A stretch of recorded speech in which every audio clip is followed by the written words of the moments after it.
Good evening, everybody, or good morning, wherever you are. Welcome. Welcome to Plumecast. Host. Welcome to Plumecast. Kind of just decided to jump in here and do a stream. Honestly, it's been an extremely quiet week in terms of gaming news. Not too much crazy stuff to talk about. Nothing out of this world, but we'll just hang out. We'll have a good time and talk about games. Just hang out.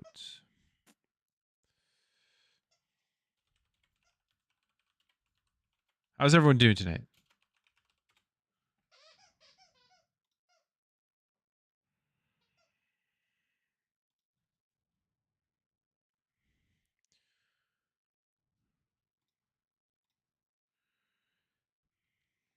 So tonight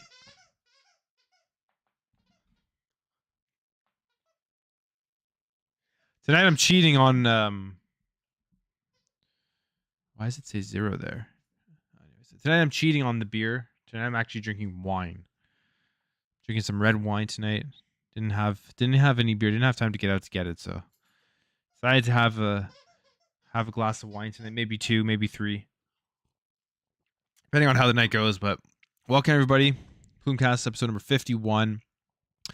We are going to just hang out, like I said, talk about some stuff. Like I want to talk about the FSR 2.0 stuff, the machine learning. There's an article I want to go through from Windows Central Gaming, I believe, and they just talk about like machine learning coming to gaming and how that's going to change everything.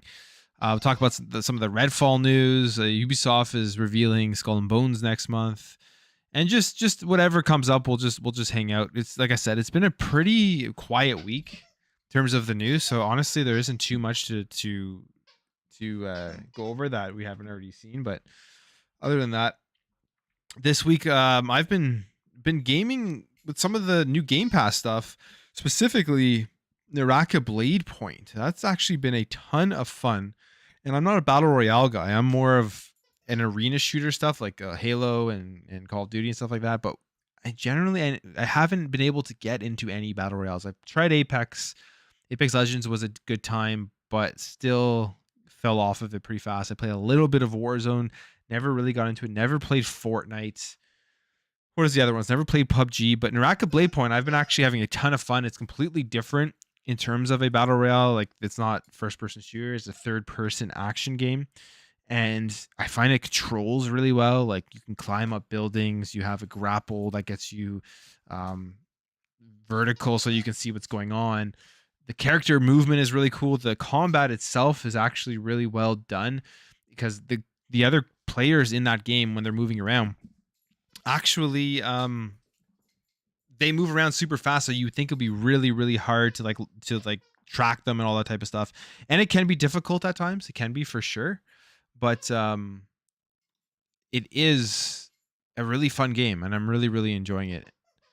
So very surprised on that one. I'm probably gonna be playing a lot more of that, to be honest. I didn't think I would be, but just a good game. I think it's a really good get by Xbox. I wasn't expecting to enjoy it as much as I have, but yeah, it's been awesome. So I just got to change the scene there, and it's obviously perfect for Game Pass as well. So you jump in Battle Royale, there's a ton of people playing, and graphically it looks pretty good too on the Series X. Looks really awesome. Series S is a little bit more dialed back, but it plays great. So depending on what you're playing it on, like if you're playing it on a monitor or something, it should be fine. But there's a ton to learn. That's one thing I'm realizing with Naraka is that like there's so many different items in there, so many things that can prop your player up to be better with all of like the attachments you have for like better defense, more health, better attack, all that type of stuff. So yeah, it's pretty cool. Other than that, I'm trying to think if I played anything else. Play a little bit of Halo. I always jump into a little bit of Halo every week, but not too much of it. What else? That's pretty much it. It's pretty much it this week, honestly. Let's see here.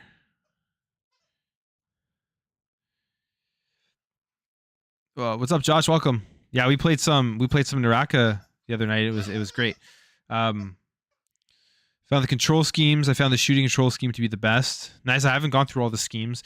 One thing I am finding with Naraka 2 is like a lot of people come in at you and they're just using their sword or whatever. They're just using combat to get you. But if you can like shoot them a couple of times before you start hitting them with your melee weapon, it really does a lot of damage. Really helps you. And I've actually won 3 games so far, or maybe 4. I think I've won four matches, and 2 of them in like the ranked mode or whatever. So I don't know if they did this on purpose, where it's like they are making sure that if you're a new player, you're gonna win, so you stay hooked. If they are, I mean, it worked. It's working for me, so that's pretty cool. But yeah, 1-3 match. Won my very first 2. I went 3-0. My first 3 games I won. Then I started losing a little bit. Still getting high, like top 10s, top 15s or whatever. But other than that, great game. And there's so much to unlock. There seems like there's just so much stuff to go through. But I think I'm gonna be playing Naraka for a while. Surprised, because I'm not a big battle royale guy, but Naraka has really caught me. What's up, Sensei? Welcome. How you doing tonight?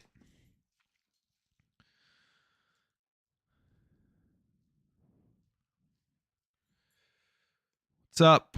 What's up, Rachie? What's up, Nate Joe? How you guys doing tonight? Yeah, like I said before a bunch of people jumped into the chat here, not too much to talk about. Just kind of want to hang out, and we'll go over just a few things, and we'll have a good time. My dog is playing with her toy in the background, squeaking everything. So you may hear a lot of squeaking as well. And like I said as well, I'm drinking wine tonight, so just had some pasta with some tomato sauce, and wine goes good with it, so I decided to drink some wine tonight. What's up, Happy Z? Puppy, let me see his face. Well, Toast, come here. I don't know if you'll be able to see it, but maybe back here. Oh, there she is. There she is. I don't know how she has so much energy. I literally just took her out like maybe an hour ago to play fetch for at least like 20, 25 minutes. And it's super hot where I am today. It's like 30 some degrees or something. So like I don't know how she's still going here. But she is. Having the same pasta with wine. Well, I guess great minds think alike. Can't go wrong with some pasta and a nice glass of wine, especially on a Saturday night. She is very strong. She is a very strong dog. Oh, there she is. Oh, come here, Toast. Say hello. Say hello to the stream. Yeah, no, she's but great, awesome dog. Look at, say hello. No, yeah. That's the best I think I'm gonna get.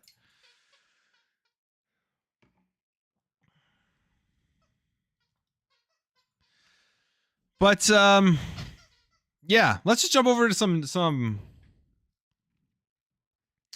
articles or whatever. And yeah, we'll get into it.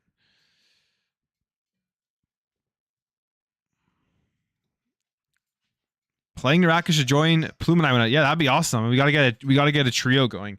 We were playing some duos the other night.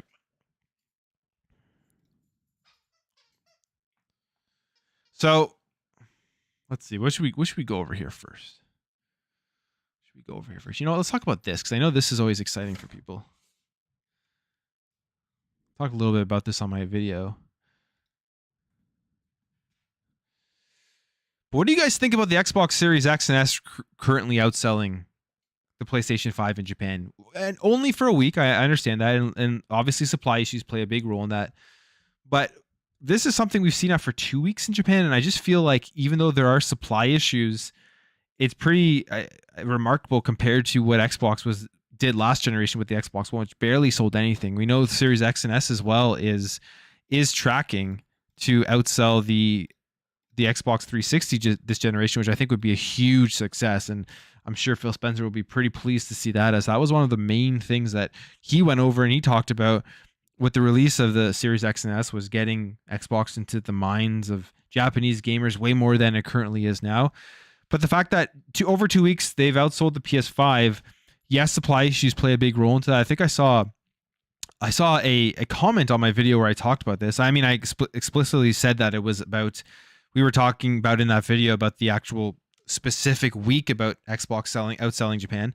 And if you've watched any of my videos where I talk about sales, console sales, I always say one of the reasons is definitely supply constraints as to why people pick up certain consoles. But I just don't think that is the only reason. Right now, if you look here at the numbers, they say here, supply constraints continue to cause havoc. Xbox Series outsold the PS5 for a second week in Japan last week. Series S, 3,423. Series X, 3,272. PS5, 2,371. So they outsold the PS5 by about 4,000 units. And I mean, it's not a massive number, but it's still something for a console and a brand that really was dead in Japan last generation, like pretty much. And even when you think about the 360, I think it sold like 1.6 million units, which is great for Xbox there, but overall, compared to the other consoles that are out there, still not very much. And like the supply constraints play a big problem for PlayStation 5. But when people are walking into stores right now and they see that an Xbox is available, I just feel like with the Xbox One, if that was ever the case, they probably would have just walked out of there and waited for a PS4 to come into stock before buying a console. Now people are actually going in there, even if PS5 isn't in stock, and they're picking up a Series X or a Series S. And that, I think, is just a testament of how much Xbox has turned it around this generation. People are going in there, they're hearing about Game Pass. Now with the Persona announcement, I'm sure that's a big thing as well. And they're wanting to pick this thing up. So I think it's pretty cool. It says here, last month, Famitsu reported that Microsoft managed to sell 6,120 Xbox Series S units in the week of May 9 to 15. So this was the first week that they outsold it, with an additional 105 Xbox Series X. And that's another thing I want to mention here, is that week in May from 9 to 15, they only sold 105 Xbox Series X's, which is crazy. And that's with the supply constraints. But they still managed to sell 6,000 of the Series S's. So it seems like no matter what, someone walks into a store and they see an Xbox on the shelf, they want it, whether it's a Series X or a Series S. It's a console that is desirable for gamers in Japan, because only 105. That must have been because of the supply constraints during that period, whereas you see it more balanced here between the S and the X. And they say in that same period, PS5 managed to shift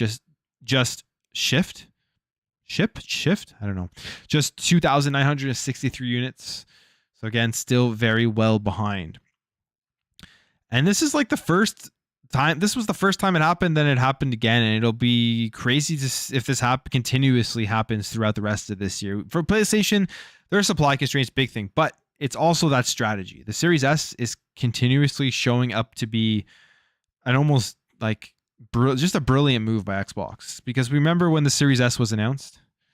When the Series S was announced, everybody was like, oh, the Series S, the least powerful console. It's going to hold back this generation. It's going to make games not be able to be at their full potential and all that type of stuff. And it's going to, nobody's going to buy it and it's going to cannibalize the sales of the Series X. And just all this, like these bad takes about the Xbox Series S, which we've completely seen the opposite occur, where the Series S has been a saver for what's going on right now in just business and in the industry of making silicon for these consoles and making the chips and being able to produce these consoles. That the Series S is obviously, they're able to just get more stock out there and people will want them because they just want a way to get into the ecosystem. And at $299, and I think it was even cheaper recently, I think it was like $270. There's been deals where you get the Series S for $299 plus a free controller. There's a deal, I think, with Elden Ring that popped up this week as well. I don't know how much it was, but I think it was like in just a great deal. You got the Series S for the price, and maybe you got Elden Ring for free or something. Don't quote me on that, but I thought I saw something like that. And it just seems to be a saver, because one thing with consoles that people love to always quote is the exclusives. But I don't know about you guys. When I was growing up, with consoles, and when I was young and I didn't follow all the exclusives, I didn't know what was out there. Or I guess younger. Um, I would always try to find the best deal. Like there was games I wanted to play. A lot of them were third party. It would be like, where are my friends located on which console are they on? And secondly, is there like a good bundle? Do I want to pay $700 or $600 versus $500, or do I want to pay $300 versus $500? All that type of stuff, just to be able to play these current games, these big AAA games. They're all able to be played on consoles. That's one of the biggest sellers. The big AAA third-party games that are played across all the consoles, the price of the console itself is a huge seller, and it always has been. Think about to like the PS3 days, when the 360 came out a year in advance, and then the PS3 came out after that, but it was what, $599 or something crazy, and just how bad of a launch the PS3 was because of that. Mainly, it was because of that price point, and then because of the cell architecture or whatever for the developers. I remember on that generation, there was like sports games like Madden or NBA and like NHL that were running at like 720p or something on the PS3 when they had first come out, compared to 1080p on the Xbox 360. So all that stuff hindered it, but I think the major thing for the PS3 when it first launched was that price point. They were coming off like a record generation with the PS2. The PS2 is one of the most successful consoles of all time to completely blow it with the launch of the PS3. And then obviously they recovered throughout the generation. I think overall they sold more than the 360, but 360 with that lower price point just completely blew it out of the water. And then you also had the Wii, that generation, which also blew everything out of the water, was a lower price point, and then it had those motion controls that everybody played literally Wii Sports for, or played Wii Sports and then never picked up their Wii again. I know that's what I did. But yeah, I think this is good. I know people love to just quote the shortage of supply, but that's definitely not the only reason. It's not the only reason. I say that because it just continuously is happening now. So it's that strategy that Xbox has done with their ecosystem, with cloud gaming and stuff, which has been very, very smart. But what do you guys think about this? Let me go through some of these comments here. Where's this? All right. Recently bought Game Pass on your PC and it's dope. Nice. I mean, there's the ecosystem. What's up, Hayes? Thanks for stopping by. Hope you're having a good night. What do you think about Meta and Microsoft teaming up? You know what? I'll get into something. I'll go into that after. I haven't really looked into it, but I was looking for an article where it was talking about it, so I gotta find some stuff to talk about on that. What's up, Andrew? Thanks for stopping by. I appreciate it. It's amazing that the Xbox is selling well in Japan. I agree. I think it's a really, really cool thing. Something we didn't witness last generation. And we'll see how it continues. And then when Persona hits, I wonder what that's going to do for Game Pass. And if that's on the cloud, how many people... You know what I would love to see, which we never see, just from a business side of things. Not that I like truly, it's not that it affects how I play game stuff, but I would love to see what the Game Pass adoption rate is in Japan. And then if that changes with games like Persona coming onto the service. Xbox picking up Steam in Japan. Series S is powerful, and the little cloud service is big in Japan. And the cloud service. Sorry, I can't read right now. Series S is powerful and little, and the cloud service is big in Japan. The Series S is powerful and it's little, and I absolutely love it. I have it right behind here, and it's like I have a PC, which I mean runs games decently, but I love just like playing my Series S just on my monitor.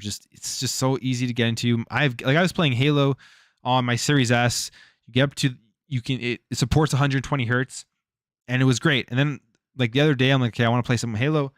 I launched it on my PC. It crashed like 5 times, and like little things like that. I know it could just be me and not optimizing all of my drivers, whatever. I don't know what it actually is, but it crashed like 5 times. But little things like that is why I've always enjoyed the console experience more so than the PC experience. I don't need to worry about anything, and that's another thing with consoles. People just buy it because of that ease of use. Like Halo's crashed on a console before, but I've never had it crash as many times in a row as it has when I'm trying to launch it on a PC. And I don't know why. And even when I'm trying to play them on my Steam Deck, like it crashes all the time. So that's my little rant on that. Supply issue is both the Series X and the PS5. Yeah, 100%. I mean, we saw those numbers back in May where they sold 105 Series X's. Still outsold the PS5 though, because people still wanted to get into the Xbox, got the Series S. But yeah, the supply issues is across everything. So it's a reason for the sales, but it's definitely not the sole reason. They should bundle in the Razer controller for your phone in Japan. That would be a great idea. I think they just released the Razer 2 or whatever it's called, the attachment for your phone, which I believe is getting decent reviews. So yeah, that would be a very, very smart idea. I've never been to Japan, but I wonder what it's like when you're just playing on like data there. If you're just out, you're on the train or whatever. If it would run, if games could run well with that. Curious what their Japanese game subscription numbers are. So am I. Nobody wants the weaker console. Series S is great. It's just people, when you look at the numbers, like teraflops, all that crap, people have to talk shit about it. But like, give the Series S to any of those people who have never used it, they'll walk away and they'll be impressed. Picking up Persona franchise was smart, and having it to be mobile via cloud is a match made in heaven for the market. I 100% agree with that. And I'm very interested in what's going to happen once it launches. Because Persona 5, I believe, launches in October, and then the other ones launch in 2023, which is weird. I don't know why they're doing that. You think they would just launch them all at the same time? Well, I guess they want to spread it out, but I wonder why there's such a gap between Persona 5 and then Persona 4 and Portable or whatever it's called, or Portable, I don't know, the PSP one. Don't really care about the sales, but the more it sells, the more install base for the current gen, which means future games moving onto current gen faster. That's true. That's a great point as well. We're seeing more games just leave the Xbox One and the PS4 behind, which is at this point, I think it should be done pretty much for most of the games. Like, I'm hoping for that, just for the benefit of having these consoles. When the consoles first launched, it made complete sense, but now when you see when the stuff like Cyberpunk happened, where clearly it was the Xbox One, the PS4 that created that entire debacle, you just don't want games to be ruined because they're stuck developing for this just ancient dinosaur tech that when those consoles first released were already anemic compared to what the Xbox Series X was and the PS5 was when it first released. So yeah, that's a good point for the install base.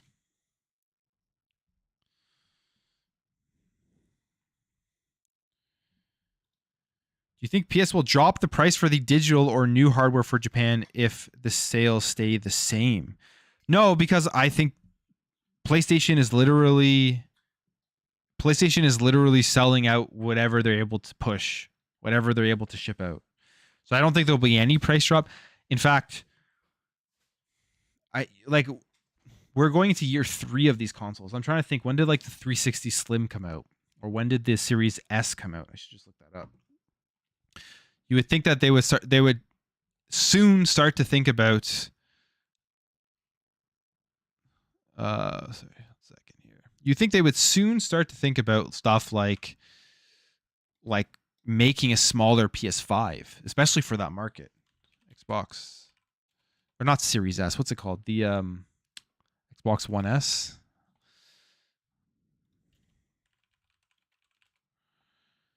Came out in 2016. So that was what, 3 years after the release of the Xbox One. So yeah, you think that at this point, definitely PlayStation would have been thinking about releasing a slim version of the PS5 with things getting cheaper, but they just can't right now with everything that's going on.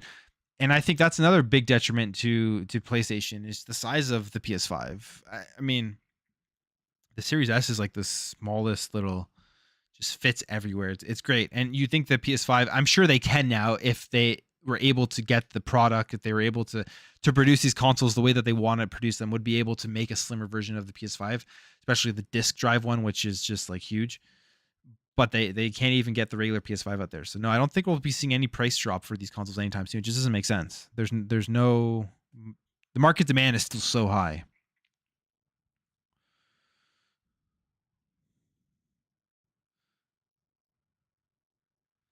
PS4 is only 1 teraflop and the games look gorgeous. Hey, there you go. It's also about that developer. What are they able to pull out from those consoles?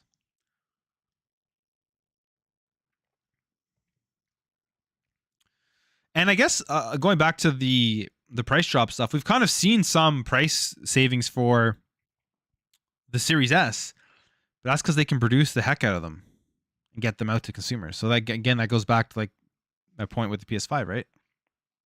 They can't produce them; they're going to be the same price. People are buying them right away.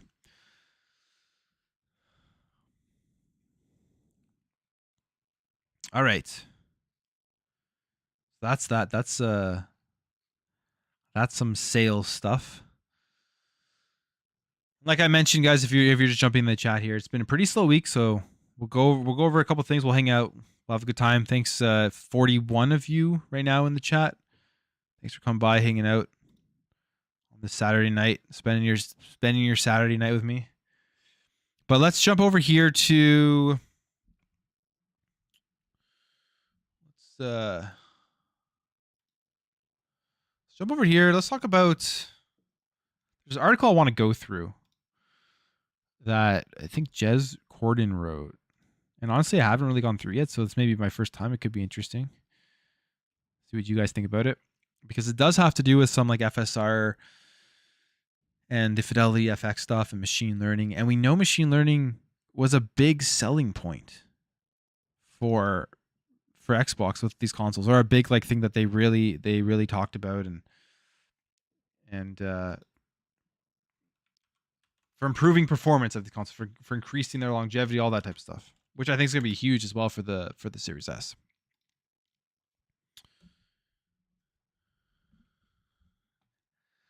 Yeah, slow gaming news for sure. Since after the showcases, and I feel like it's like we're in that like summer drought type of thing, where we're not going to have a lot of news again until probably as we get closer to September, till we get to the fall stuff.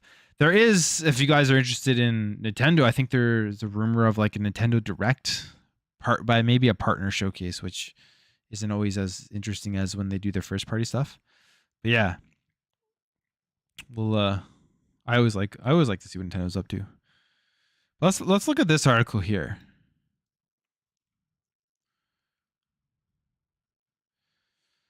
This is from Jez Corden, and has to do with how machine learning AI is going to change gaming forever for Microsoft and Xbox. The sky will no longer be the limit. So he says here, over the past few days, I've watched my productivity drop a fairly huge amount owing to a sudden explosion of consumer-friendly and highly amenable artificial intelligence machine learning tools you might have seen on social media. So there's a service like Crayon, automatically generates rough AI images based on virtually any input prompt. Have produced a range of wild and wacky collages across the net, which is pretty cool. I haven't seen that. Let's see what this is all about. Oh shit, that is cool. That's kind of creepy though. What the hell is this? Homer Simpson? A still of Homer Simpson in the Blair Witch Project. Yo, that is terrifying. Oh my god. I'm not going to sleep tonight. That's actually scary as hell. GTA 6 Chaotic Miami Fog. This is really cool. A still of a minion in Raiders of the Lost Ark. Not terrifying, but very cool. That's so cool. I guess so they're doing that with all that AI stuff. Huh. All right. Well, scary, but very cool. That's with like Crayon. Automatically generates rough AI images based on virtually inputted prompts. Produce a wide range of images. Got chatbots and weird AI generated that are widely known, but what's perhaps more shocking is this more recent wave of sophistication and how it's already making its way into the general public's consciousness. Yeah, that is kind of creepy. How deep learning AI will change gaming forever. Obviously, machine learning techniques have broad implications for almost every sector of life. Blah, blah, blah, blah. One problem the video game industry generally faces right now pertains to the gap between expectations and investment. And I mean, that's definitely something you see a lot of people talking about. I mean, it happens with every console generation. Essentially happens with like any game release too, right? Like, remember Watch Dogs? That's an infamous one. I mean, Cyberpunk's an infamous one, but when they showed off those trailers, those gameplay, and then the game comes out and it's nowhere near your expectations. With these current generations of consoles, I don't know like what people were expecting. I know for me, the Series X and specifically, maybe not like it hasn't lived up to everything graphically maybe I would have imagined yet. I'm sure there's going to be insane looking games out there, but you think of a game like Forza Horizon 5, game looks absolutely incredible. I don't think I could have imagined anything better looking than that, to be completely honest. So I think a game like that has met my expectations, but there's definitely games out there that you would expect to look better based off of what we were shown and promised with the release of the Series X. But I mean, everything else they talked about with the Series X leading up to the release of it, like all of the buzzwords people were, or the things people were calling buzzwords, like quick resume, I guess velocity architecture with the load times, the backwards compatibility stuff, the smart delivery. What else? The like the upgrades between the Xbox One versions and the series versions, like all of that stuff has surpassed my expectations just on the ease of use of that console. So, but there's that expectations you see of people comparing every single pixel of every single new game that comes out and saying this is what runs on a Series X or this is what runs on a PS5. So yeah, that is definitely a problem the games industry always has. And then when you think about showcases with CGI trailers that get people's expectations so high, and then a lot of the times those expectations aren't met, which again, that's just, you get people hyped, you get people invested into the game as early as possible. The chances are that they're going to pick it up when it comes out is high, so that's why they do it. They say video games are becoming increasingly complex to make, fun, and manage as they explode in exponential complexity and graphical fidelity. Yeah, we've seen tons of that stuff happening in terms of delays and all that type of stuff. 2022 to me is just that year of like down that we've seen. PS5 has had games released, like exclusive games or first party games, with Horizon, and God of War may be coming out. Gran Turismo, I mean, as someone who played Gran Turismo back on the PS2 a lot, even on the PS3, it was a big disappointment for me in terms of the microtransactions and everything we saw about that. But still, they have released their first party content where Xbox hasn't yet. So, but 2023, like, doesn't matter where you're playing, it's going to be just absolutely insane. I mean, Redfall and Starfield alone are two huge games a lot of people are excited for. So what is typically thought of as AI in a gaming context generally hasn't been AI in the true sense of the word. Video game non-NPCs and enemies generally operate on a rule-based model that often has to be manually crafted by a programmer. Machine learning models are importantly far more fluid, able to produce their own rules with parameters and respond dynamically to new information on the fly. This applies across all things, whether it's NPC behavior or content generation. Yeah, that's a good point. Like people like when you think of AI and machine learning, a lot of people think about like the upscaling stuff with like FSR and whatever what they're able to do to give us stuff that looks 4K but doesn't tax the console as much as native 4K would, while keeping the frame rate high and that performance. But NPCs, the way that they react in games is so big. One of the games that I always go back to, I don't know if it had any machine learning or AI in it, but it was just so developed so well in terms of the way that I found that the enemies reacted. And it was oh my god, I'm drawing a blank. Outriders. The wine's getting to me. Outriders. When that game first dropped, that's a game I was interested in, and the game came to Game Pass, which I was pumped for. But the way that the enemies reacted in Outriders, where they just kept you guessing what they were going to do, made that game so much better than it probably would have been, just because they just seemed so smart from the reactions. And that's something in gaming that we still see there needs to be improvement of, in the way that your NPCs are reacting to your movements in the game. If they're able to just create these like smarter NPCs within games, the engagement in games would be so much higher.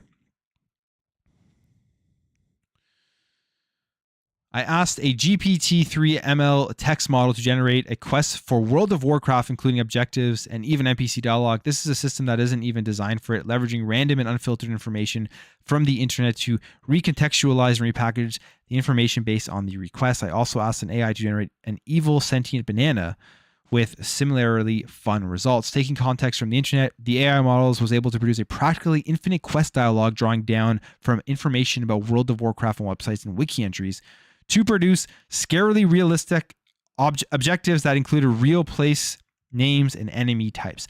That's actually super cool. You think about being able to utilize that. It quickly jumps me to Starfield and 1,000 planets and the mods people are going to be able to do.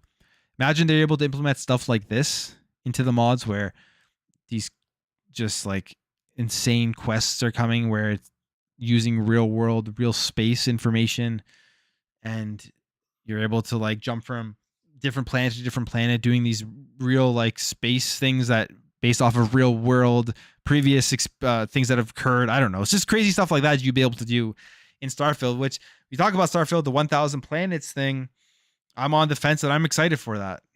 A lot of people aren't. A lot of people are thinking that's just going to be boring content, but I think it's going to be just like a world of stuff you're going to be able to do and imagine up. And I'm not a modder, obviously. I'm not going to, but the amount of, or I'm not like someone who's going to go in and create a cool mod, but the amount of stuff people out there in the community are going to be able to do is going to be nuts. So that's really cool, and maybe they'll be able to implement stuff like this.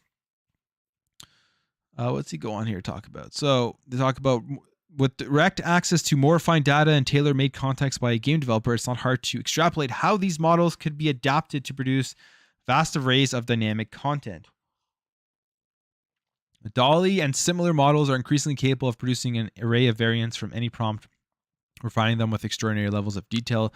It can also produce remixes of existing images. It's easy to imagine how that could extend to variations of monsters in games or even variations of in-game behavior and animations. Talk a little bit more about some ML. There's a video here for AI driven base character animations. Looks pretty cool. Let's see what this is all about. This is NVIDIA, so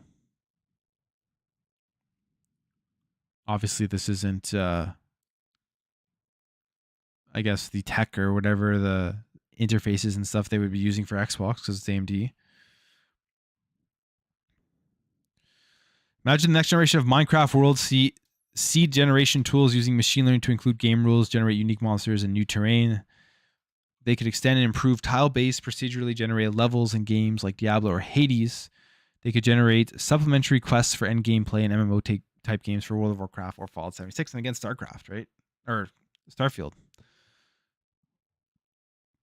And then procedurally generated levels against Starfield with the planets. Or the ones that are procedurally generated. So it goes on here, talks about just more AI and says these are just a few of the very basic examples of how machine learning will enhance and elevate games across Xbox Game Studios portfolio. But Microsoft will be keen to extend these services to the broader game development community as well under its Azure PlayFab brand. I mean, Azure PlayFab, yeah, that's huge. Just sending that out to different companies that are going to want to use it. They really do have a huge leg up on the competition with Azure and just the tech that they have in there. So talking about Microsoft, Xbox specifically, goes on here to say Microsoft has been quietly and not so quietly investing quite heavily in machine learning for some time. I'd argue that the impact hasn't been fully felt yet in its gaming, but that could be about to change. So Microsoft announced that it had acquired exclusive rights to some OpenAI models such as GPT-3 back in 2019 as a part of a $1 billion investment. Okay, so since then, Microsoft has begun integrating aspects of machine learning into some of its developer products. So Copilot on GitHub and Power Apps Ideas. Okay, that's cool. OpenAI is developing a broad and extensive research into machine learning techniques loosely based on neural pathways in the human brain. Crazy to think about how the stuff that technology we're getting into these days. DALL-E 2 is producing truly insane lifelike artistic renders from simple text prompts. Yeah, that's pretty cool. There's DALL-E 1. DALL-E, I don't even know what I'm saying right, but DALL-E 2, painting for a fox sitting in a field. Okay, so how is this going to work with Xbox, Jez? Tell me. How is this going to all integrate into Xbox? That's what I want to know. Computers becoming Indian. Okay. Machine learning tools have already quite notoriously been abused to create all sorts of content that could be considered brand unsafe at best, to harmful at worst. Machine learning can lead to more sophisticated player hostile bot behavior. Okay, for example, which can automate and trivialize gameplay. Imagine an aimbot not only aimed for you but also moved and dodged bullets for you as well. I mean, we already have, so you could create that. I feel like that's a lot of effort. People will take the time, people will take the time to go through and create bots like that to ruin games. I mean, we already see all the cheating that goes on in so many of the games out there with like Halo Infinite. Does Halo Infinite even have anti-cheat yet? Do they even have anti-cheat yet in their PC stuff? Like, are people still cheating on PC? I hope not, because I feel like they are, but like, such a huge issue. That, to me, that out of all the things that, yeah, content, I still think Halo Infinite multiplayer is great in terms of gameplay, and it's really fun to play. I still play it. Like, it's not my number one game, but I still jump in, play a couple of matches every week. But the number one thing for me was just like the cheating. Content aside, people going in there and cheating and ruining games for people is the worst thing that ruins games for people who are just trying to have fun. No one's trying to. You're not trying to compete to be the best Halo player in the world. You're trying to go in there and have a good time. It's like, why would you even want to waste your time doing that? So hopefully they get that under control. But apparently with some AI stuff coming out there's a chance that the people are going to be able to make hostile player bots, which would definitely ruin games. Okay. Distinctly remember a conversation I had with someone at Microsoft the year Minecraft Earth was announced. The canceled Minecraft spinoff was supposed to let people build augmented reality creations and place them in the real world. And I recall asking how Microsoft would be able to prevent naughty creations from unscrupulous crafters from appearing in other players' worlds. Machine learning was discussed as an option. Training some kind of AI to recognize and moderate offensive content would obviously be paramount in a game like Minecraft Earth, which was all about sharing content. So that's good to be able to, like, AI, right? If they can go in and can moderate content that is obviously bad. And when I say bad, I mean like illegal content, like stuff that just everyone agrees shouldn't be there. But the scary thing when you think about this type of stuff with AI moderating content or things like, I don't know, social media stuff that you want to put out there, is like they could literally be moderating stuff that maybe somebody just doesn't agree with, or maybe the person who created the AI has programmed it to moderate an opinion that they just disagree with, or something within a game that they don't like, even though it's not illegal, it's not like terrible. So that's the only thing. That's the only thing I'd be wary of with this type of stuff. But I guess humans can go ahead and do that stuff too, right? When it comes to moderating, humans can literally do the exact same thing. So you just hopefully they're ethical when they create this stuff. So Microsoft also famously used early versions of ML models to moderate its chat channels on Mixer. Well, we know how Mixer turned out. I actually liked Mixer. I thought Mixer was really cool. I was hoping that it was going to get big. I was hoping that it was going to, like, I just found like the interface, I found like the engagement and stuff that they had with the Mixer was better than Twitch. It's kind of a shame that it failed. And I found that like they were better at pushing out smaller creators to get some spotlight with, like, I think they had like a special like spotlight thing where they would take smaller creators and put them on the front page. I don't know if I'm sure Twitch does that sometimes too, but Twitch just seems, I don't know, it wasn't as cool as a streaming service. It's just almost impossible to compete with Twitch these days. I mean, you think of Facebook Gaming trying to get into it. I don't know how they're doing, but I'm assuming they're not doing nearly close to what Twitch is doing.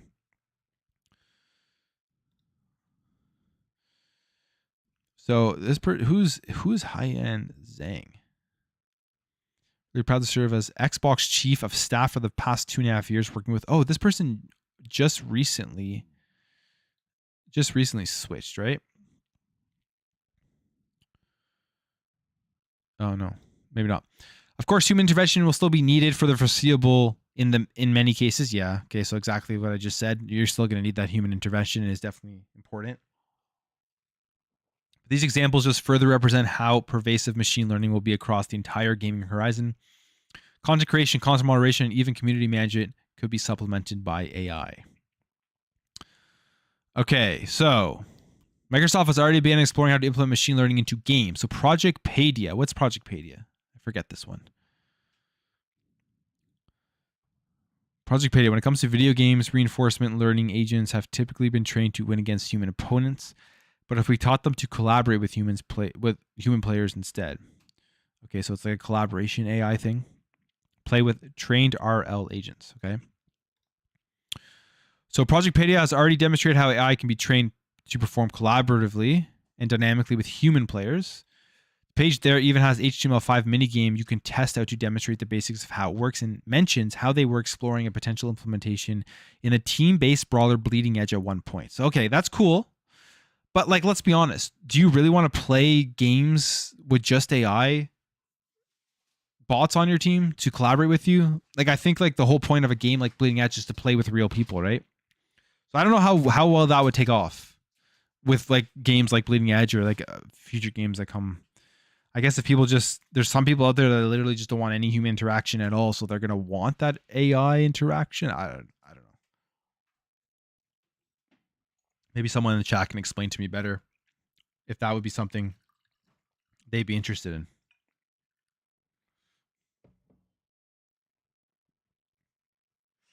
As I'm pouring more wine, my wife is in the background making fun of me as I'm filling up my glass. I don't appreciate. No, I'm just kidding. Researchers at Mind Dojo are also building similar ML models into Minecraft. Okay, building bots that can behave more intelligently and perform player-like actions. Again, cool. But like, if you're playing a multiplayer game, don't you want to play with real players? I just don't know how it'll ever like replace a real person, right? Microsoft also baked DirectML into the Xbox Series X. So here we go. We're finally at the point where he's talking about Xbox, which is the big thing. We got some more news about that this week as well with the FSR 2.0. Microsoft has also baked DirectML into the Xbox Series X and Xbox Series S to provide compute to generic machine learning models. Microsoft also leverages the tech to improve the delivery of streamed games on Xbox Game Pass's cloud gaming platform. That's cool. I don't know about you, but I feel like cloud gaming over the last couple of months or so, maybe like last month and a half or whatever, has just completely improved in terms of I load it up. I used to load it up and I would get like 2 minutes of just artifacting and pixelated stuff and it just didn't look great. Now, like I load up Xbox Cloud Gaming and it's ready to go right away, which is great. And I'm using it on my Steam Deck and it's phenomenal. I mean, I use it for certain types of games. I don't use it for like more games where you really like more engaging stuff, just because I don't want it to like crap out on me if it's multiplayer or something. But for certain games, it's just honestly can't beat Xbox Cloud Gaming. But I'm sure like I want to try and rack up Blade Point on cloud gaming. I may try that tonight after the stream, see how it works, just because that would be such a just drop in, play a match, and get out, and you just load up the cloud. And it's not a first person shooter. There is gunplay in it, but it's not as like I don't think you need to be nearly as precise as you would for like a Apex Legends or Warzone or something. So Microsoft is hiring engineers for its gaming AI efforts led by the Microsoft research alumna and computer scientist Haiyan Zhang, with the goal of implementing machine learning into game development and gameplay. Microsoft is also one of the few companies with cloud computers pervasive enough to support the processing overhead that could emerge as a result of implementing some of these models directly into service games. Interesting, where they're naturally going to see their full potential realized. So that's very, very interesting right here at this point. Yes, I agree. Microsoft definitely only one of the few companies, is a $1 trillion company with cloud computers pervasive enough to support processing overhead that could emerge as a result of implementing some of these models directly into service games. And why I say that's interesting is because we know that the gaming industry is moving more and more to games as a service as like the main game out there to make them the most money. We know Xbox has, could be a far reach, but we know Xbox has that partnership with PlayStation, with Sony for their cloud stuff for Azure. And when you see stuff like this, if they're able to utilize like this AI stuff for service games, you best believe PlayStation is going to want to utilize that technology as well, as PlayStation has just recently announced they're trying to, I think it was like they want to put out 12 games as a service games by 2025 or something, and like 2 more coming this year. One of those live service games, I believe now after Summer Games Fest, is going to be that too ambitious Last of Us multiplayer game. Too ambitious. A game that I think they were supposed to give for players with The Last of Us 2. Which, my take on that entire thing, I don't know if I ever gave my take on that, but it was what happened, in my opinion, with The Last of Us multiplayer stuff is Sony came in and they're switching their strategy to go to more games as a service. And they said, hey, you guys got to pull this. You can't give it, I think, correct me if I'm wrong, but I believe Factions, was that going to be a standalone, or was that going to be, from the beginning, was that going to be something that Last of Us 2 players got? I thought it was something Last of Us 2 players got, but I could be wrong. But with that in mind, they pulled it and they said, make this thing bigger, make this thing that is going to be a games as a service, because we need to release games as a service between now and the next couple of years so that we can compete in this realm of the industry with the amount of money other companies are making off of it.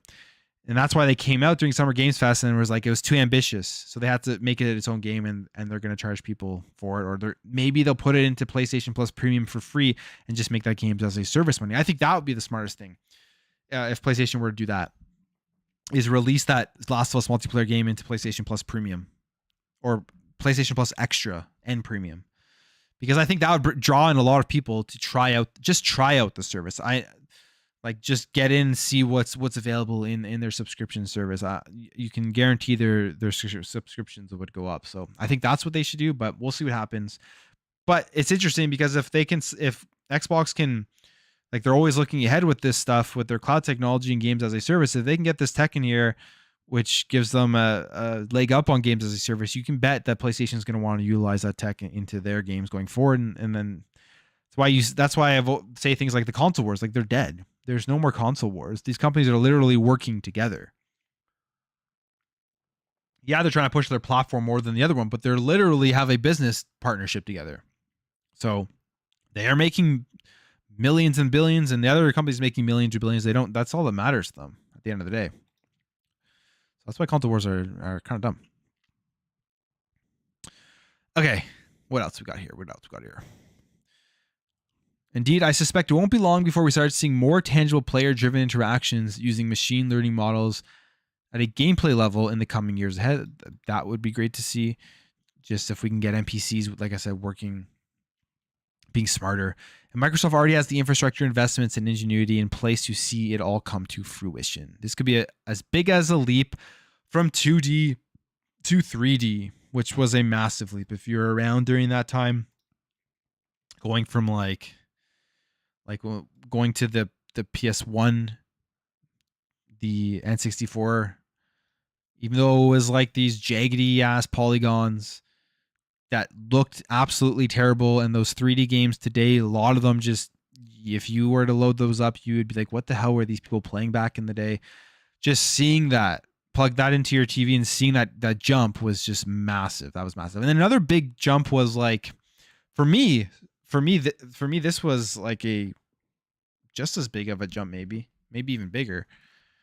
Just because I remember it just a little bit more. It was going from like PS2 to PS3, and then original Xbox to Xbox 360. And that's just because, yeah, there were 3D games, but like you had the first time going into HD graphics, which blew me away. I remember going into like Future Shop, which Future Shop was in Canada. It's no longer. They're all now Best Buys. But they had Fight Night on there, and I still remember to this day, just that's probably one of the moments in gaming that blew me away the most, seeing Fight Night on the Xbox 360 in the kiosk there, based off of what we had on like the original Xbox and the PS2. And a lot of it probably has to do with just, obviously the graphics themselves are better, but like that HD stuff was crazy back then. All right. So now I think Jez is getting into predictions. He says, I don't like making predictions because whenever I put text to paper like this, it opens me up to being wrong. And how scary would that be? Well, if Jez was like an insider like me, he would never be wrong. You don't have to go far to see failed editorial tech predictions like the Daily Mail's infamous "The internet is a passing fad" from 20 years ago. Facebook, now Meta, has staked its entire future on VR and the Metaverse, which has yet to bear fruit and seems like something of a hype bubble poised to pop. Yeah, I mean, yeah, like I don't know. We'll see what happens with metaverse and VR stuff. I mean, obviously the install base. There was an article that talked about the install base of the types of consoles or the types of gaming people do. The biggest was mobile, followed by console, followed by PC, and then at like 7% or something, like, or even maybe even lower that it was VR. So we'll see how that picks up. Obviously, VR is still expensive for. I mean, there's cheaper VRs, but it's I don't really consider VR mainstream yet. I don't know. I could be wrong with that. I'm not huge into the VR. The only VR I've ever had is the PSVR, which I gave to my dad because he literally works out playing Creed, like the boxing game, like every single day. So I was like, you know what? You just keep that VR thing because you play it way more than I play it. Zuckerberg himself even admitted that the metaverse won't be a thing for at least a decade, only a couple of years ago, which makes you wonder how long investors will accommodate such an expensive gamble. Yeah, I mean, that video that Zuckerberg put out about VR and like implementing the three different styles of like technology into one headset was pretty cool. I'm not gonna lie, because the big thing for me with VR with the PSVR was that's like when you first jumped in, if it was your first time ever using VR, it blew you away for about an hour, and then you started seeing all of like the screen door and the field of view and how your perspective of like everything was blurry at a certain distance. But if they're able to kind of like fix that and put that into a VR set, that would be something I would definitely be interested in checking out. So it goes on here to say Microsoft has famously been relatively lukewarm on consumer VR, but it has gone deep on AI, which to me seems like a far safer and far more lucrative bet. I agree. I agree with that statement 100%. That for Xbox, for Microsoft, especially if they implement it into gaming, AI is probably the safer, better way to go for their return on their investment. Imagine some of the games if they had just incredible AI in there. Benefits for business are obvious and don't necessarily require a huge amount of imagination. From speedier programming to intelligent customer service chatbots, the potential is massive, but the implementation in gaming is what excites me the most. Obviously, there are some serious problems to solve in certain implementations, but the potential is tantalizing. Vast and dense worlds populated with realistic and meaningful art and creatures, supplementary side objectives that free up dev hours for handcrafted features and writing. Yeah, that'd be super cool. Intensive tasks that take weeks reduced to mere minutes with cloud-powered machine learning algorithms, increasing the development speed of AAA games and democratizing AAA quality assets and animation. Smaller businesses and independent developers via ID at Azure. And that statement alone, yeah, that's huge because if you just think about the amount of delays that have been going on, and yeah, the pandemic plays a role in it, but it's also because of the size of the games and the amount of stuff that they have to do and the expansion that every game needs to be bigger than the other thing. They can take care of some of the stuff with AI powered, cloud powered machine learning algorithms. They would free up tons of resources and they would just make a ton more money. All right, we got a spammer in here. Let's block the spammer. Sorry, guys, for that. All right, so that's the article. Interesting stuff here. AI and machine learning and all that type of stuff. Like,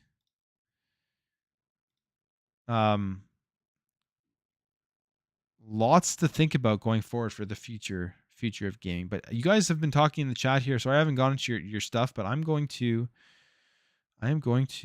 someone's making fun of me.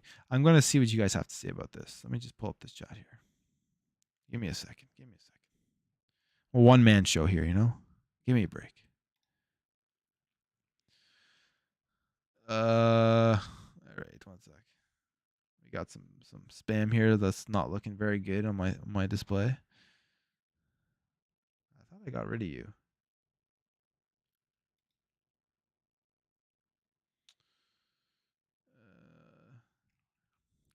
Can somebody go in here?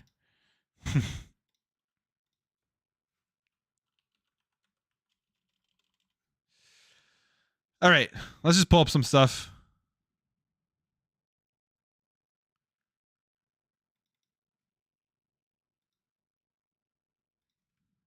I'm gonna have to reset this chat here.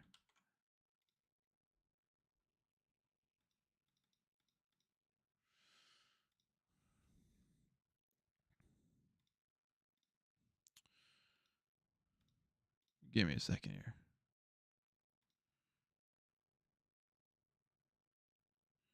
I think I got an AI bot in my chat.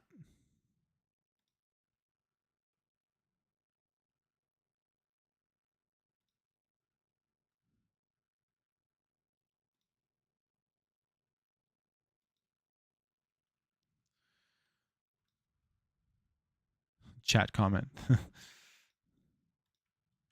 right.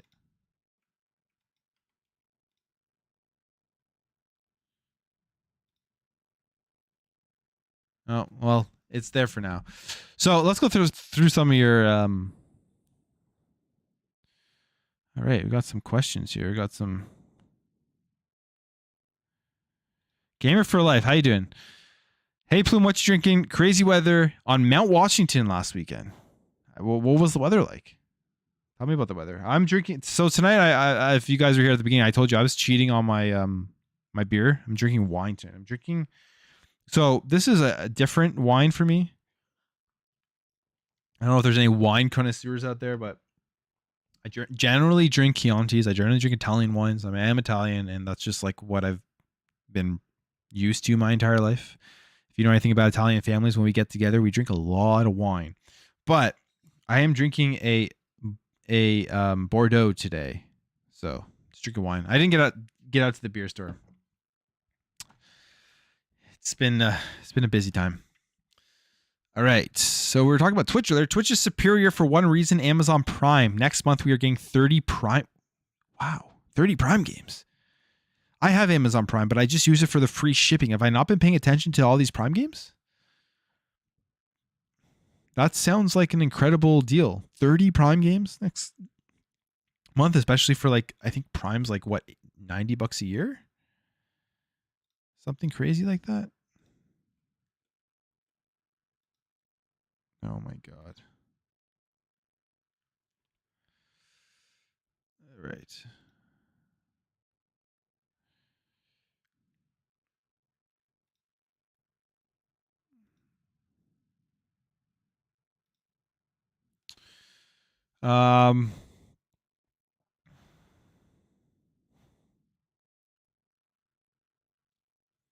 So I've been hiding that bot. I don't know what it's still doing there. It should be gone now. I don't know how a bot got in here. Anyone else have bots in their channels? If there's Sensei or Josh, any bots ever hit your channels up?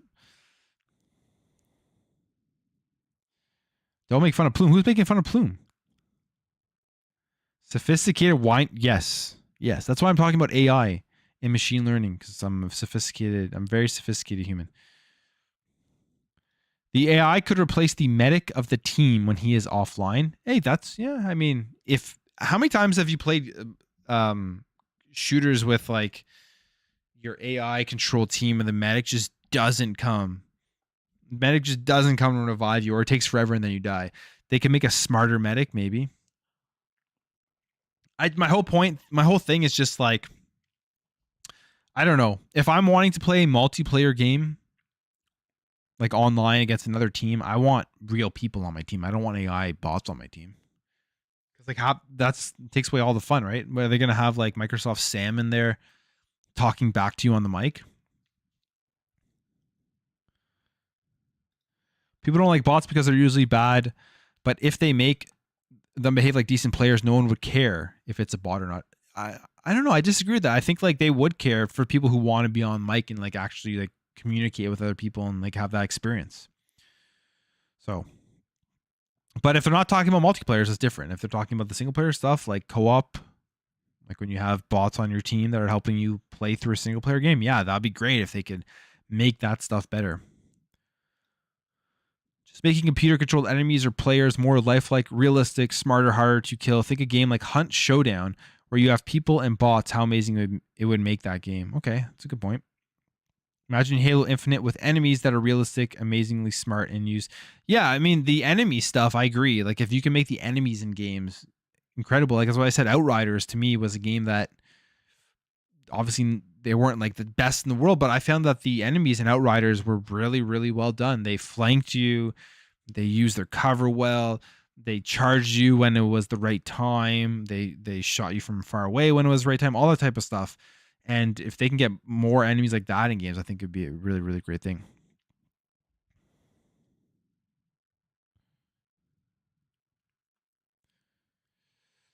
Right.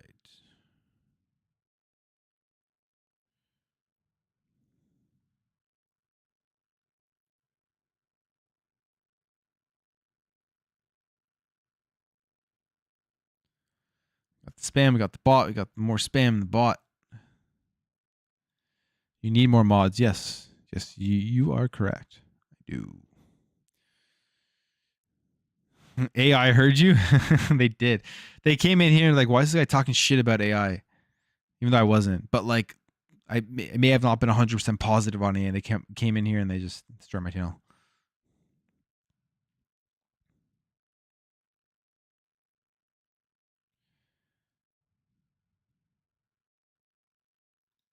Prime was raised to $134 per year.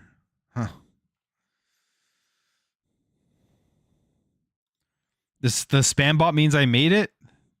I thought, I mean, that's great. I thought when I made it when I was officially an insider on Twitter, and then PlayStation fanboys came into some of my tweets. That's when I thought I made it.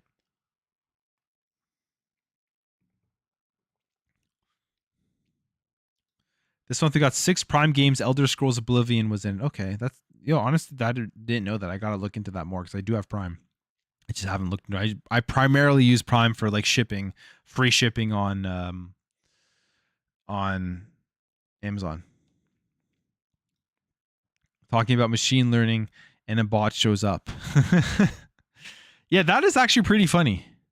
That happened. It's actually hilarious. I don't know how. I've seen like that show up in my like YouTube comments, but never to the extent where it's just like continuously commenting over and over again. But yeah, what the heck? But going back to some machine learning stuff.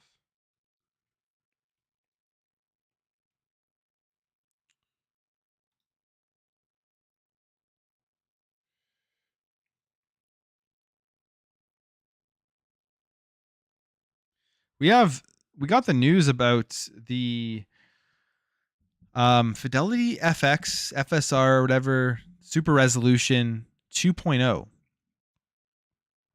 And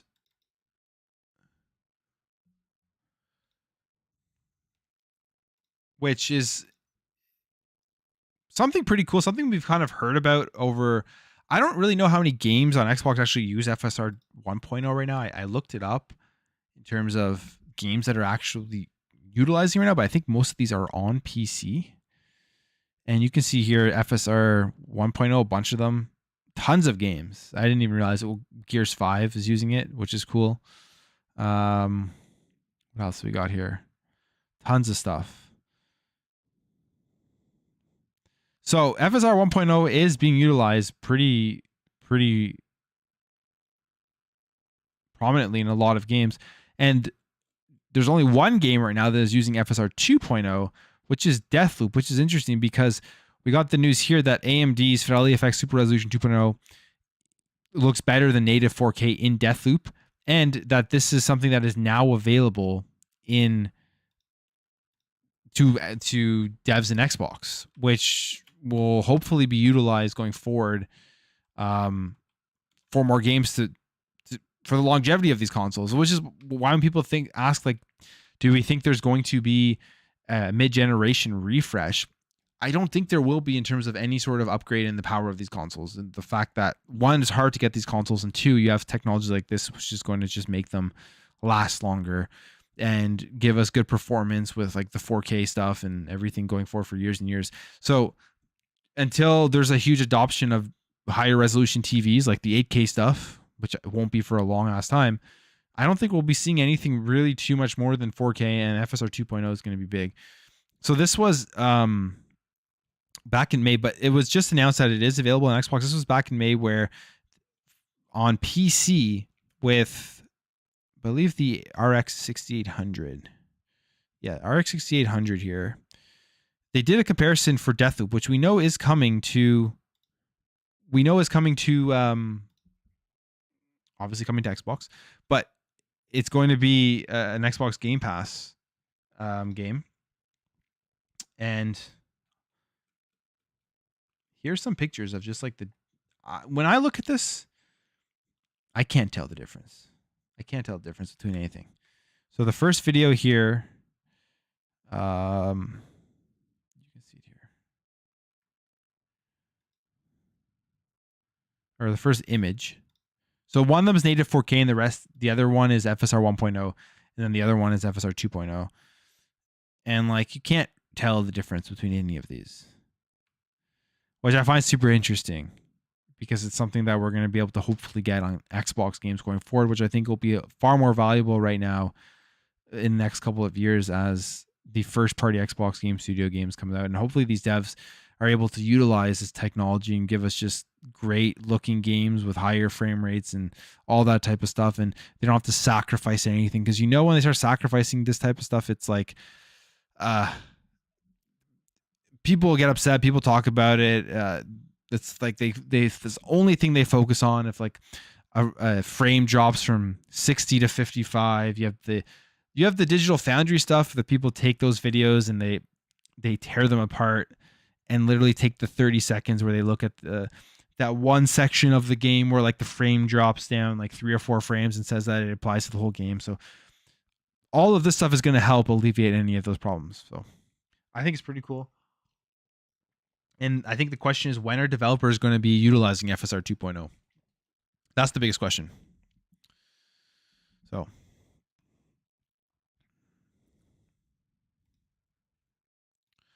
right, I think the spam bot is gone. We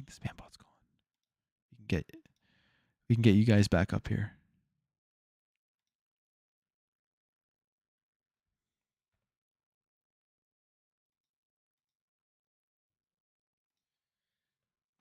I pissed off the AI. All right.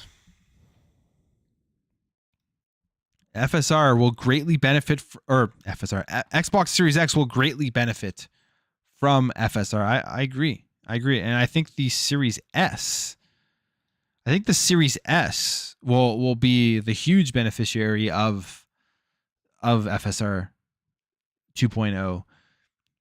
It's a weaker GPU, and hopefully they'll be able to get more games just 1080p 60 FPS all the time. Like there's a lot of there's tons of games 1080p 60 FPS, no problem, but there are games that drop under that. They have the dynamic resolution, but maybe with this type of technology they're going to be able to push the Series S to stay at 1080p, not have the dynamic resolution, keep that 60 FPS.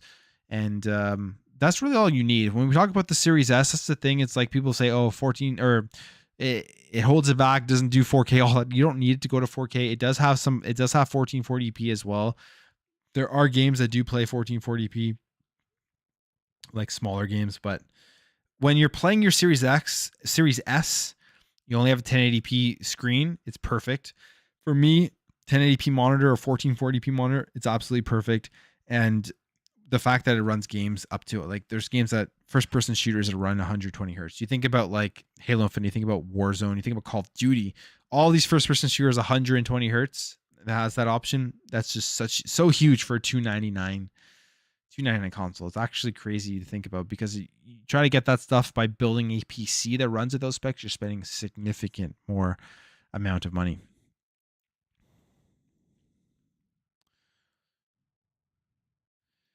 Don't say it 3 times, they'll come back like Beetlejuice. Okay. I don't know how many times I've said it, but I hope it does not. Hope it does not come back. All right. So, I mean,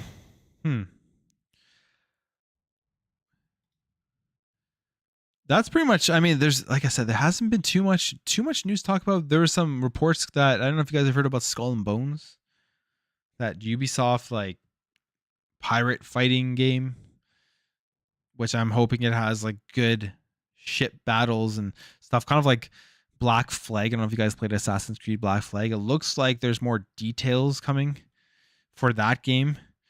There's supposed to be a showcase, publisher showcase. So Ubisoft is supposed to be having a showcase for the game sometime next or the week of July 4th. So for all you Americans out there, happy July 4th. They may have a showcase on Skull and Bones on that day. But they may have a showcase then.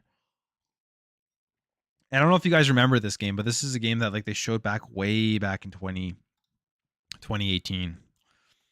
And if you played Assassin's Creed Black Flag, or you played just any Assassin's Creed with like the ship battles, even like Valhalla has it. It's pretty cool. I think a lot of people were pretty hyped on this. They did show this. They showed like the open world. I think there was also another video where they showed off you running around kind of like in the zone before you go out and fight, where you're going to be able to do like all of your things like purchase equipment and increase your ship and add defense and offense and all that type of stuff to it. But this is a game since 2018 that they showed it off. And we haven't heard anything about it. I thought they were maybe just going to cancel this game, but it looks like they're not going to. But this seems like it'll be a live service game. It also sounds like a perfect game for Xbox Game Pass from what they have shown off from this. So you never know. Maybe Xbox will try to do something to get that on the service.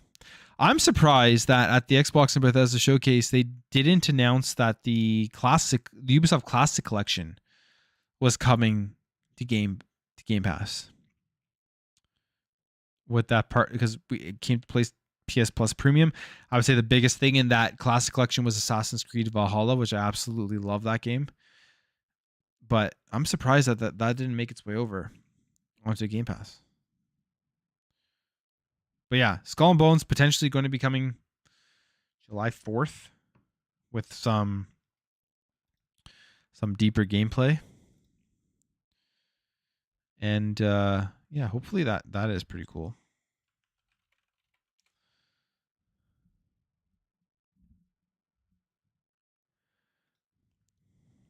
Was I disappointed when Canada canceled Prime Day last year?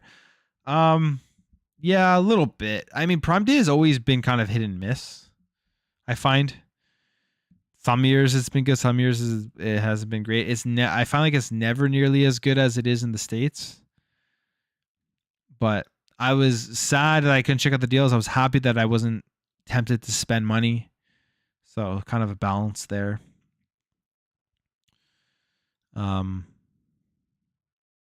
Yeah. Hopefully they'll be back this year. There's a lot of things going on this year that like even with like E3, I was hoping that like E3 was going to be back this year. Summer Games Fest did a decent job, but I'm honestly hoping E3 is back next year. That's something that like I've always wanted to go to. Never been to it, and if it comes back next year, you never know. If you guys are at E3, I may go, but we'll see. We'll see what happens. Be a ton of fun.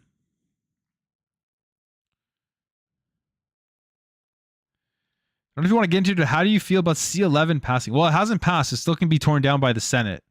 So I'm just hoping it does.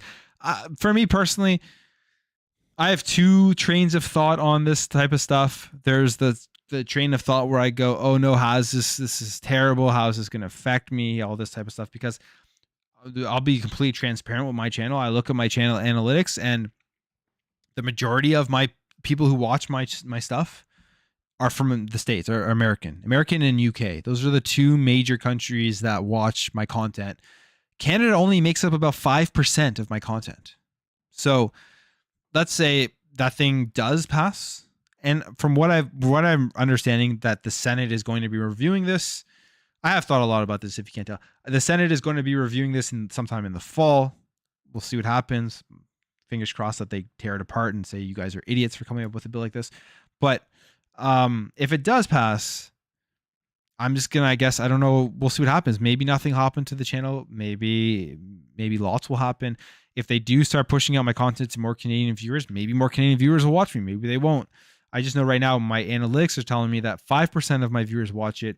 And I'm assuming, since I've had this channel since about 2017, I want to say, like when I started uploading content, that YouTube has already pushed my content out to Canadian viewers multiple times and they haven't clicked on it or they haven't viewed it. So I'm guessing if they start doing that again, my channel will maybe not be as the growth may stop unless all of a sudden I become the Canadian source for gaming news. I have no idea.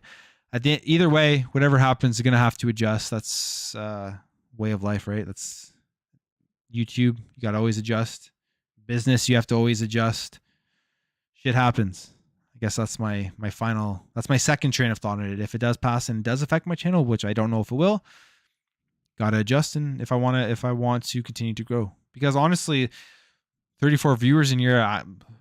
2 years ago, I would have never thought I've had 34 viewers watching me, and my channel has really been growing steadily and well over the last year and a half. So I appreciate all of the support for that stuff, and it would just be a shame if it all of a sudden got stopped. But we'll see what happens. I'm not too worried about it yet.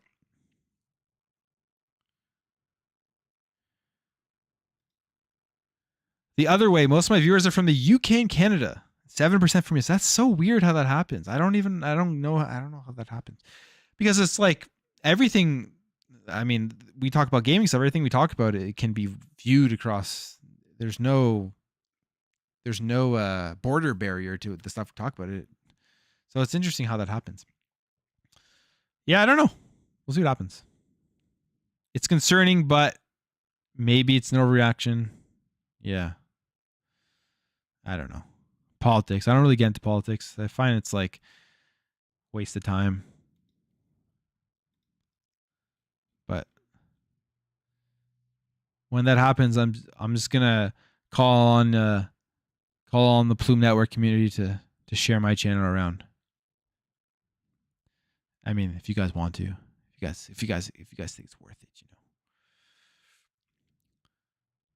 Luckily, I think, like I said, when I looked into it, I don't think they're going to be officially reviewing. The Senate's going to review it until the fall.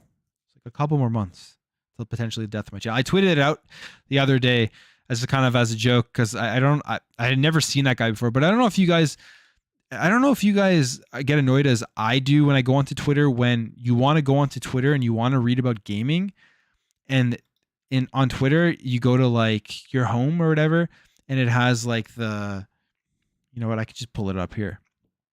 It has like, in fact, Sensei is literally on my front page right now, but it has like, oh no, I can't pull it up. Anyways, it has like the little thing above a tweet of somebody you don't follow, and it says gaming, or it says like whatever topic it's about, and then you get excited because it says gaming, and then you go, and then everything they're tweeting about has nothing to do with gaming, and then you just get annoyed and you turn off Twitter. That happens to me all the time. Literally happens to me like all the time. But yeah, like I tweeted out the other day from this guy I had never heard of. It just popped up, I guess, because it had to do with gaming, and I'm Canadian and whatever. His name is Khakis HD, and he's from Canada. And he tweeted about this bill, which got me looking into it more. And I wrote, everyone must write A at the end of their comments on my videos or my channel is going to die. Just give them more Canadian content. So we'll see what happens. You don't apologize enough. I'm sorry, Rachie. Sorry for not apologizing enough. Canadians do apologize a lot. Yeah, I'll say that.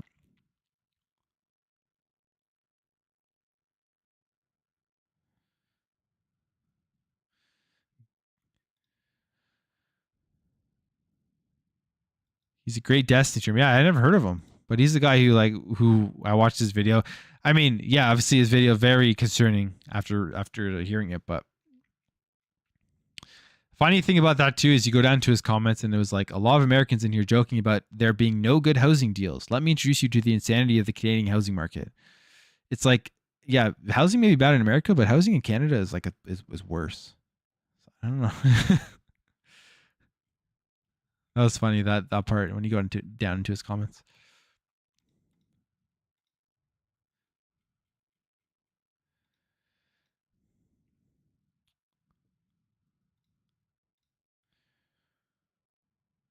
What's up, Delusions of Grandeur? How you doing? But Yeah, I mean that's a little bit of a sad note to end things off. Although, like I said, anything could happen. But I think I'm gonna. It's been about an hour and a half. I think I'm gonna end the stream here, guys.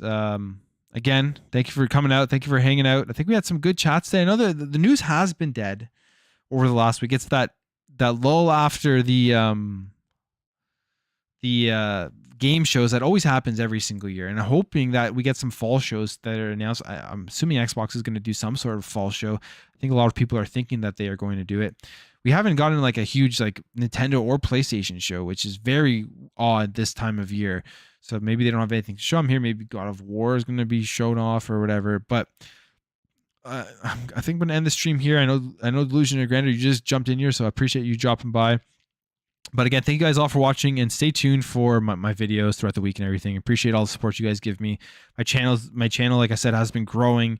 You guys are viewing, you're commenting. Honestly, it means the world. It's awesome. I never expected any of this to happen, but appreciate all the support, and I'll catch you guys in the next one.